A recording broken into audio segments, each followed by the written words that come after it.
Welcome back to the channel, everyone. It's I, your reluctant gringo, back again with another video. And today, yes, we're going to talk about Superman. Why? Because people can't stop talking about Superman. Like the last video that I posted about why it seems like there's a lot of people out there that want to see this movie fail. The response to that was somewhat positive, and then the negative comments focused on basically immigration and race and things like that. I said, okay, well, it's a very divisive movie. We said it was going to be a very divisive movie for various reasons. Now let's kind of walk through the whole echo chamber of hate. And I said there's an economy, on YouTube especially, the economy of wanting to see things fail. Superman is the perfect example of wanting to see things fail in the cycle of this economy of hate.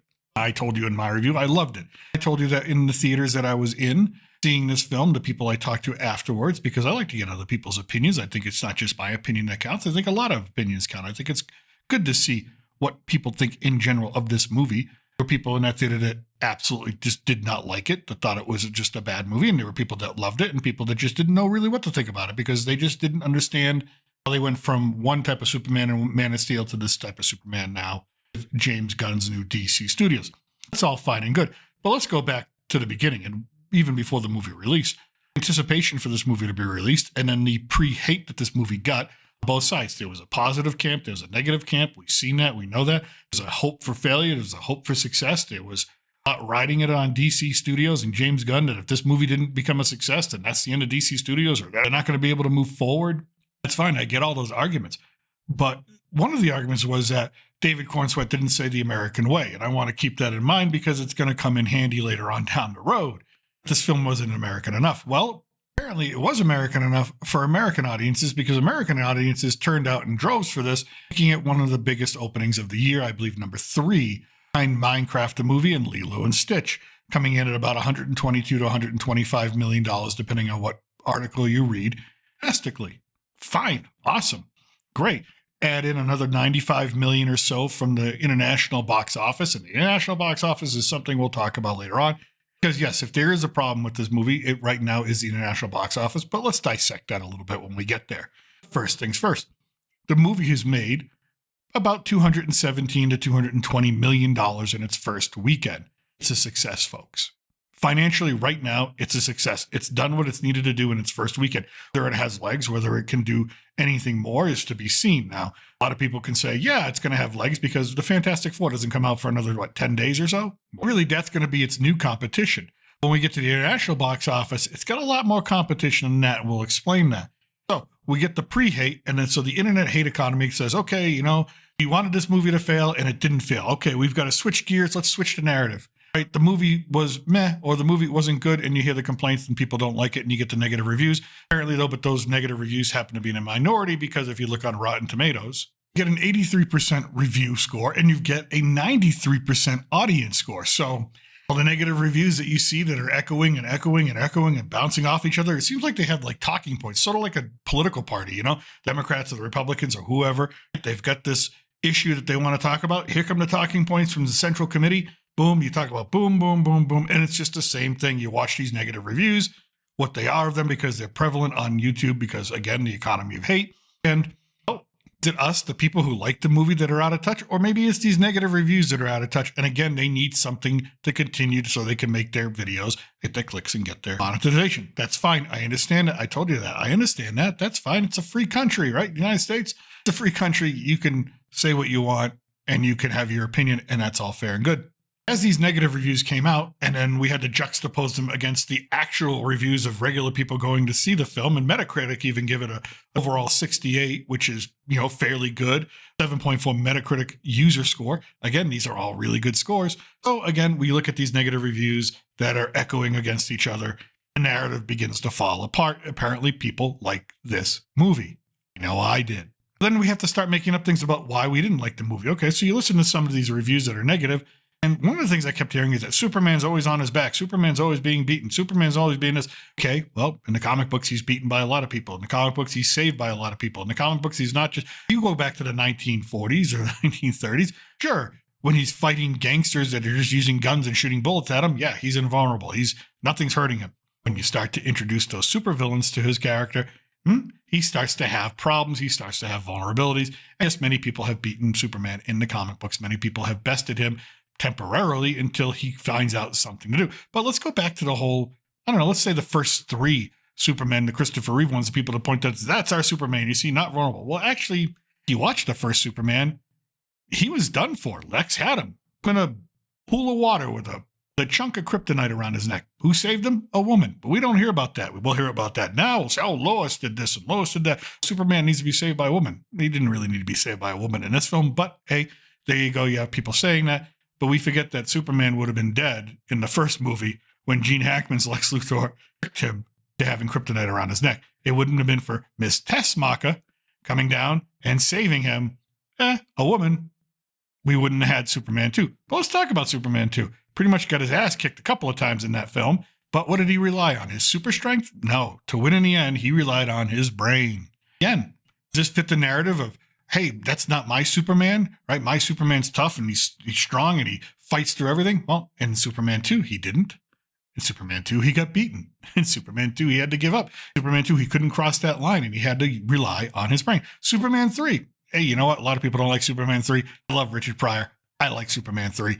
It's goofy. It's campy. It's fun. Again, did Superman's strength get him through the day at the end? No, he went and got the vat of acid, used his brain instead of his brawn. But again, we forget about all these things and instead we start spinning the narrative because we need the narrative to fit that this movie isn't good. But again, that falls apart because people seem to like the movie. Right. So it's not a meh movie. It's not a horrible movie. According to audiences, both with their wallet in the United States and with their reviews, it's a great movie. And again, we'll get to that international box office in a second. $100 million is nothing to sneeze at internationally. But yes, it's only 44% of its gross is coming from the international box office. You like to see a movie that's successful be about 53 to 56% of their box office from the international box office. But I think that is a legitimate thing we can talk about. I think that's a legitimate criticism we can talk about, and we can open that up. Is it fair to jump to too many conclusions at this point about the international box office? I mean, it's good to speculate. Fine, we can speculate. Let's talk about it. The same people that complained earlier that this movie wasn't American enough, right? Because Superman or David Cornsweet in an interview on CBS this morning didn't say American way, truth, justice, and the American way. Well, these people who wanted this movie to be so much more American are now complaining that, hey, you know what? Because it's an American movie, because Superman's an American hero, that's why he failed because, no one likes Trump, no one likes Americans, all that. It's the international and the political climate that's out there that is keeping this movie down. Fair enough. I believe that that's true. I believe that, yes, there is some backlash out there politically, socially, culturally against what is going on with the United States of America in conjunction to what it's doing with the rest of the world. And I'm not here to argue the pros and cons and all that. And this is not, we're talking about a movie. We don't want to talk about economics. But yes, people point to it's Trump. Trump's killing this movie. I don't think Trump's killing this movie. So maybe some of his policies are pissing people off. And they're like, we're going to stay away from Superman. Again, the beginning before the movie came out wasn't American enough, right? Now the movie came out, oh, it's too American. And that's why it's failing. Okay, you can't have it both ways. I mean, the argument doesn't really split. Either it is or it isn't. But again, it's creating the narrative of why this movie needs to fail. Of course, it hasn't failed yet. That's the key. This movie hasn't failed yet. No one seems to want to be pointing that out. Now, the international box office down here in Mexico, I could barely get a ticket for opening weekend. It was sold out. So I know it's doing well in this country. I do know that Europe has its own cinemas. Germany, France, the United Kingdom, they have their own cinema. They have their own films that they make. So there's a lot more choices there as well.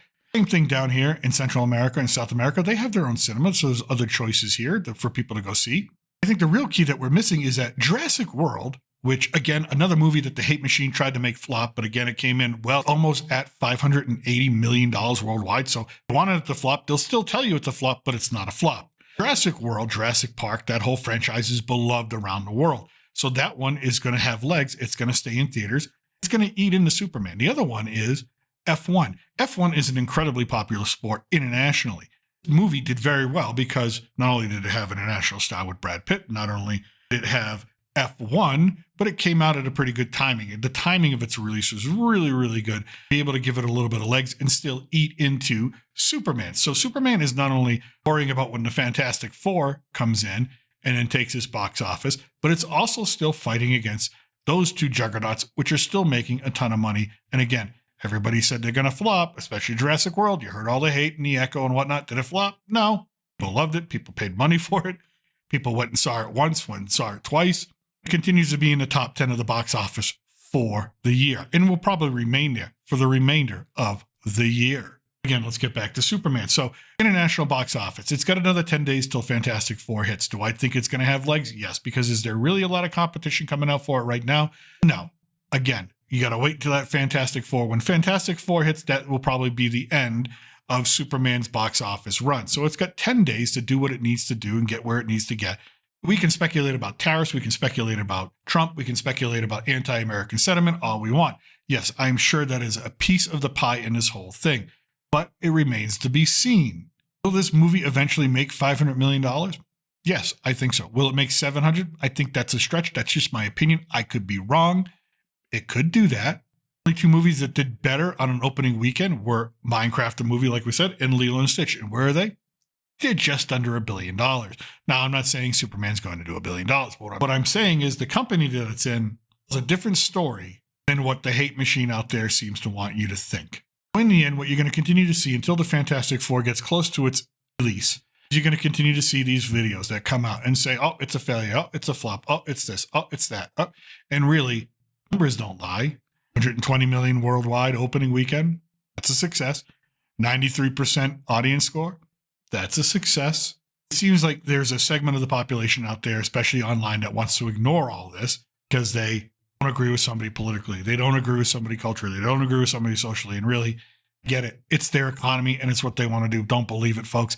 It's not yet time to write the obituary on Superman 2025. You know why? Because it just came out. It was just born. It's not yet ready to die.